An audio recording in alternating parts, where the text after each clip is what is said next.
مرحبا بكم في شاطئ صفاقس الكازينو في هذه الدورة التكوينية للجامعة التونسية للأشرعة بالتعاون مع النادي البحري بصفاقس.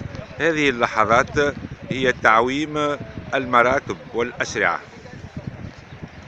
وهذا المركب الذي تشاهدونه هو الكاتاماران.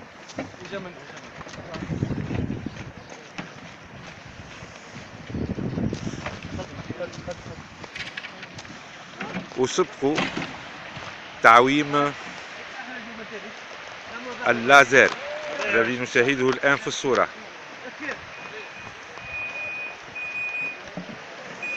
وفي هذه الناحية على اليسار القارب ذات الشراع باللون الأصفر هو الكرافيل، وصحبة هذه القوارب هناك قارب أزرق كما تلاحظون في وسط الصورة، وهو للإنقاذ والإسعاف.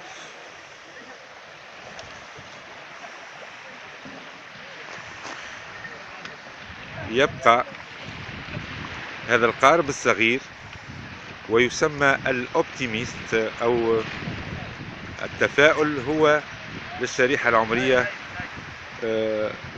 من ذوي الأعمار في سن 12 و 15 سنة أو حتى 7 سنوات، وهو الآن بصدد نقله إلى البحر لتعويمه. شكرا لكم على المتابعة والاهتمام من شاطئ صفاقس الكازينو.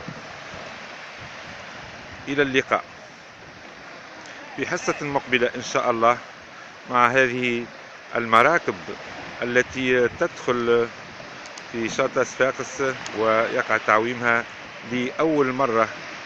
يعني لم يشاهد سكان صفاقس هذا النشاط منذ أكثر من 50 سنة. شكرا لكم وإلى اللقاء.